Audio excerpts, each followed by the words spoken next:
इसलिए हम लोग सेलिंग करते हैं, नॉन डायरेक्शनल सेलिंग करते हैं, यानी कॉल भी बेचते हैं, पुट भी बेचते हैं, और फिर हम दोनों को धीरे धीरे धीरे धीरे एट दी मनी के पास आते हैं, और पास आते आते जो थीटा मिल जाता है वो खाते रहते हैं। तो this is how we do it. इसके अलावा जो स्ट्रैटेजीज़ हैं वो बटरफ्लाई हो गई, आयरन कॉन्डोर हो गई, ये सब करते हैं, इसमें भी थोड़ा थोड़ा पैसा मिल जाता है। लेकिन कितना ही यत्न प्रयत्न करने 2% से ज़्यादा पैसा बना पाना ऑप्शन सेलिंग में पॉसिबल नहीं है।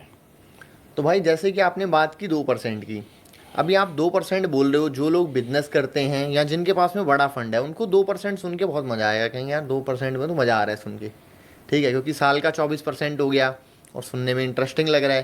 क्योंकि 24% अगर जो लोग आजकल बात करते हैं, रूल ऑफ 72 हो गया आपका, या कंपाउंडिंग होगी, जो भी कह लो आप, ये 3 साल में पैसे डबल हो रहे हैं।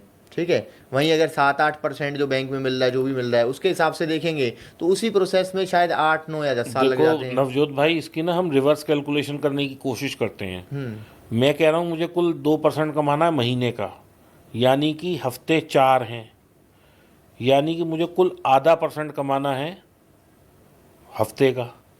और 0.10% कमाना है डेली का। हफ्ते का अगर वो कमाना है तो 0.1% कमाना है डेली का। हम्म। अब हफ्ते का कमाने के लिए देखिए, एक स्लॉट में अगर कॉल बेचता हूँ और एक लॉट पुट बेचता हूँ तो इसमें मेरे कुछ पैसे लगते हैं 80 से 89 हज़ार, यानी कि 90,000 रुपये। मैं लाख रुपए मान लेता हूँ। मतलब ₹1,00,000 में आप एक एक लॉट कॉल कॉल। और एक पुट बेच सकते हैं। हम्म। ठीक है, मैं वैसे हेज भी करता हूँ, लेकिन मैं अभी यहीं तक कैलकुलेशन समझाता हूँ आपको। हैज वाला जो मार्जिन बेनिफिट मिलता है उसको हमने हाँ छोड़ दिया एक ठीक है, बार के अभी लिए। के लिए छोड़ दिया। हमने मान लिया 1 लाख रुपए में हमारा ये जोड़ा बिकता है। अभी 1 लाख का 1% या ½ % कितना होता है? 500 रुपये, यही होता है। हम्म। 500 रुपये डिवाइडेड बाय 25 का, 15 का लॉट है, पहले 25 का लॉट था, अभी 15 का लॉट है, तो कितने पॉइंट मुझे कमाने हैं? तो इसमें ₹500 कमाने के लिए अपना 15 के लॉट पे ये आपको वही 30 एक पॉइंट की तीस रिक्वायरमेंट होगी, पैंतीस तीस पॉइंट पैंतीस पॉइंट कमाने की। हैं।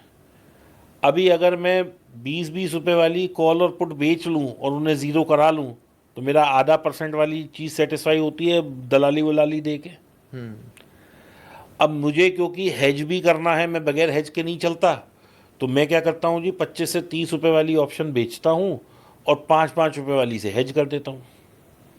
तो आपका वो जो मुद्दा है ½ % वाला वो सेटल हो आधे गया। परसेंट ही कमाना है मैंने, तो भाई साहब कमाना ही कितने पॉइंट है? मुश्किल से मुश्किल 35-40 पॉइंट मुझे हफ्ते के चाहिए।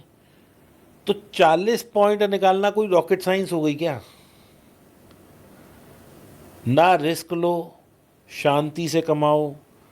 बाजार में स्पाइक आती है, बाजार 100 पॉइंट ऊपर चलता है, 250 पॉइंट नीचे चलता है, हमें कुछ फ़र्क ही नहीं पड़ता, क्योंकि हम तो पहले ही 2-2 हज़ार 1,500 पॉइंट दूर हैं। ये आप वीकली की बात कर रहे हो, वीकली वीकली की ऑप्शन बात में कर काम रहा हूँ। करते हो। 1200-1300 पॉइंट तो हम दूर रहते ही हैं। और अगर हमने 30 वाली बेची है तो उसका 60 रुपये पे स्टॉप लॉस भी है। अगर मेरी 30 वाली 30-30 की मैंने दोनों बेची, अगर एक 30 की 60 होएगी, यानी कि यहाँ मुझे 30 पॉइंट का नुकसान हुआ, तो दूसरी 30 की 12-13 पॉइंट तो डिके इधर से भी मिलेगा। तो मेरा लॉस कितना है? मैक्सिमम 15 पॉइंट का, 14 पॉइंट का, 12 पॉइंट का। तो मैं वो लॉट कर, अगर मान लो बहुत तेज कोई 500-700 पॉइंट की मूवमेंट आ भी जाती है, तो मैं यहाँ से 60 रुपये पे निकल के आगे फिर 30-30 वाली बेच लेता हूँ। हो सकता है मैं ना कमा पाऊँ, तभी मैं कह रहा हूँ कि मेरा जो प्रॉफिट है वो 1 से 1.5% है, क्योंकि हर बार 2% मिले ये संभव नहीं है। कई दफ़ा 2.5 भी मिल जाता है, कई दफ़ा 1.5 भी मिल जाता है, कई दफ़ा 1 भी होता है, किसी किसी हफ्ते लॉस में भी छूटते हैं, किसी किसी हफ्ते ज़ीरो में भी छूटते हैं। कोशिश ये रहती है कि ज़ीरो में छूट जाए, भाई कैपिटल घर से ना देनी पड़े। तो यानी कि आपका प्रयास ये रहता है कि लॉस ना हो, प्रॉफिट चाहे छोटा हो जाए और जीरो पे भी निकल जाए तो वो बढ़िया है। क्योंकि लॉस जाने के बाद में बंदा सोचता है कि भाई लॉस हो रहा है, इस लॉस को तो मैं रिकवर करूंगा, इससे डबल ट्रिपल पैसा बना के उठूंगा।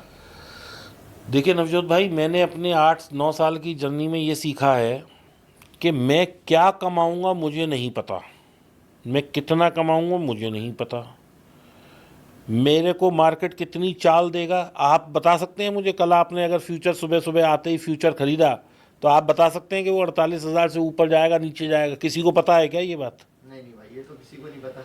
तो हमें सिर्फ ये पता है, जिस वक्त हमने ट्रेड लिया, हमें सिर्फ ये पता है कि मैंने मार्केट को क्या देना है, मार्केट मुझे क्या देगा ये मुझे नहीं पता, ये मार्केट के ऊपर है, ये मार्केट डिसाइड करेगा कि मुझे वो 30-30 वाले मेरे वैसे ही वैसे ज़ीरो हो जाए या मुझे 10 दफ़ा एडजस्ट करके ज़ीरो हो या कैसे ज़ीरो हो, ठीक है ना। लेकिन मुझे मार्केट को क्या देना है ये मेरे को पहले डिसाइड करना है। अगर मैं नहीं डिसाइड कर पाऊँगा और मेरे को पूरी स्ट्रैटेजी नहीं पता होगी कि किस तरह से ये चलेगी, तो मैं तो सारी ज़िंदगी लॉस ही लेता रहूँगा और बड़ी मुश्किल से तो मैं उभर के प्रॉफिटेबल ट्रेडर बनाऊँ, तो मैं लॉस कैसे ले सकता हूँ। तो इसलिए भाई साहब मेरी स्ट्रैटेजी बिल्कुल क्लियर है, मुझे क्या करना है, कब करना है, कैसे करना है। अगर कोई अनफोर्सीन सर्कमस्टांसेस आ जाता है तो उस टाइम में मुझे क्या करना है ये भी मुझे ट्रेड लेने से पहले पता होता है। मतलब कुछ गड़बड़ घोटाला हो गया बहुत बड़ा, कुछ 2-3 हज़ार पॉइंट 5 हज़ार पॉइंट का मूव लगा लो, ऊपर की तरफ आ गया, 5 हज़ार पॉइंट नीचे गिर गया, तो आपको पहले पता है कि क्या करना है। देखो जी, पहले चीज़ तो मैं जब भी पोजीशन बनाता हूँ तो मैं उसको हेज करके चलता हूँ। मैं बगैर हेजिंग के तो कोई पोजीशन बनाता ही नहीं हूँ। आज मेरे से आप आके बोल दो बाई चांस कि देखो जी ये स्टॉक है, कल ये यहाँ से 400 रुपये या 400 गुना या 40 गुना या 30 गुना बढ़ने वाला है, आप ले लो। अगर आप ये मेरे से बोल दो तो सबसे पहले मैं ये देखूंगा कि भैया कह तो रहे हैं, लेकिन क्या भैया जी जो है भगवान हैं? भैया की वाणी भी गलत हो सकती है। तो मैं कितना लॉस इस ट्रेड में दे सकता हूँ ये मैं पहले डिसाइड करता हूँ। उसको मैं कैसे हेज करूँगा, किस इंस्ट्रूमेंट से हेज करूँगा, कितना उस पर मैं खेला खेलूँगा, ये सब चीज़ें मैं पहले डिसाइड करता हूँ, मैं बाद में नहीं करता। This is the first thing I do when I take a trade. What is the maximum loss, ये जब तक मुझे नहीं पता होगा मैं ट्रेड नहीं लेता। देखिए, जो लोग छोटे पैसे से ट्रेड करते हैं दे टेंड टू लूज़ मोर। अगर आपको 5 लाख रुपए लेके आने हैं बाज़ार में तो आप बजाय इसके कि 1-1 लाख रुपए 5 बार करके लाएं, मेरा कहना है कि आप 5 लाख एक बार में लेके आएँ। भाई इसका क्या रीज़न है? इसका रीज़न बाकी ये लोग है, तो ये कहते हैं कि अगर आपके पास में 10 लाख रुपए है तो पहले आप 50 हज़ार रुपये लेके आओ, 1 लाख रुपए लेके आओ, उससे सीखो, फिर बाद में सीखने के बाद बाकी पैसे लेके आओ। देखिए ये एक डेटा है एनएससी का या सेबी का, जिसमें वो लोग ये कहते हैं कि तो 90% लोग जो है वो लॉस में हैं। वो लॉस में क्यों हैं? क्योंकि they are not taking the market seriously. वो यहाँ स्पेकुलेट कर रहे हैं, वो बिजनेस नहीं कर रहे हैं। सीरियसली लेने का मतलब क्या है भाई? सीरियसली लेने का मतलब ये है कि आज आप कोई भी काम करते हो, हम एक छोटे से छोटा व्यापार, किसको आप छोटा से छोटा व्यापार समझते हो? आप बताओ मुझे, क्या है आपकी नज़र में छोटे से छोटा व्यापार? छोटे से छोटा व्यापार तो ये है कि आदमी अपनी कोई एक छोटी या तो दुकान खोल लेगा या कोई अपनी एक स्टॉल लगा लेगा चलो छोटी सी। एक हम स्टॉल की बात करते हैं, तो आज स्टॉल की क्या कॉस्ट है, minimum cost of the stall? मैंने कभी इसको लगाने के ऊपर उतनी रिसर्च नहीं की है, बट मोटा मोटा मैंने जो आइडिया देखा है वो ये कि 50 हज़ार, लाख, 1.5 लाख की कोई। आज की तारीख में 1 लाख में कार्ट भी नहीं बनती। अच्छा। जिस तरह से महंगाई बढ़ रही है, जो ये स्टेनलेस स्टील की और ये सब कार्ट लेके लोग खड़े होते हैं, जो आइसक्रीम वाले वेंडर होते हैं ना, वो कार्ट भी 2-2.5 लाख रुपए की आती है। अच्छा। हाँ जी। चाय का अगर आप एक स्टॉल लगाते हैं, 1-1.5 लाख रुपए आपका उसमें भी लग जाता है। मैं बिल्कुल ही रोड साइड वो जो लकड़ी का खोखा लेके बैठ गए, टपरी लगा ली, उसकी बात नहीं कर रहा। छोटा सा छोटा सेटअप भी आज 2-2.5-3 लाख रुपए का बनता है। तो जब आप कोई भी काम करते हो, आज आपने कहा दुकान खोल ली, आज आप दुकान के रेंटल समझ रहे हो कितने हैं? अगर आप किसी अच्छे बाज़ार में किसी अच्छी लोकेशन पर दुकान लेंगे, वो करोड़ों से कम में नहीं आएगी। अगर वो करोड़ों की दुकान है तो उसका 50-60 हज़ार रुपये रेंट होगा। अगर आप रेंट पे लेते हो तो वो आपसे लैंडलॉर्ड कहेगा कि भाई साहब 2 महीने का एडवांस, 1 महीने की सिक्योरिटी रखवाओ, तो 2 लाख रुपए तो उसने ही ले लिया आपसे मोटा माटी। और वही अगर मान लो मुंबई साइड चले गए, हाँ, तो 1 महीने का किराया दो, 6 महीने की सिक्योरिटी 6 महीने की सिक्योरिटी दो, फिर माल भरो दुकान में, एक छोटा मोटा कोई लड़का मुंडू कुछ भी रखो, तो भाई साहब करते कराते 4-5-10 लाख के नीचे आप कब आ जाते हो पता भी नहीं लगता। पे रेंट होगा। अगर आप रेंट पे लेते हो तो वो आपसे लैंडलॉर्ड कहेगा कि भाई साहब 2 महीने का एडवांस, 1 महीने की सिक्योरिटी रखवाओ, तो 2 लाख रुपए तो उसने ही ले लिया आपसे मोटा माटी। और वही अगर मान लो मुंबई साइड चले गए, हाँ, तो 1 महीने का किराया दो, 6 महीने की सिक्योरिटी 6 महीने की सिक्योरिटी दो, फिर माल भरो दुकान में, एक छोटा मोटा कोई लड़का मुंडू कुछ भी रखो, तो भाई साहब करते कराते 4-5-10 लाख के नीचे आप कब आ जाते हो पता भी नहीं लगता। और स्टॉक मार्केट आप सोच रहे हो कि यहाँ मैं करोड़ों कमा लूँ लेकिन मैं लगाऊं केवल 25-50 हज़ार रुपये। ये है सीरियस अप्रोच और नॉन सीरियस अप्रोच का अंतर।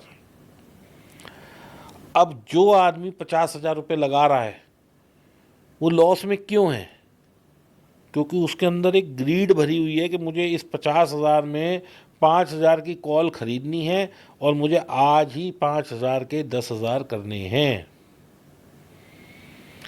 क्या वो 5,000 की कॉल लेके 500 रुपये के स्टॉप लॉस पे निकल पा रहा है?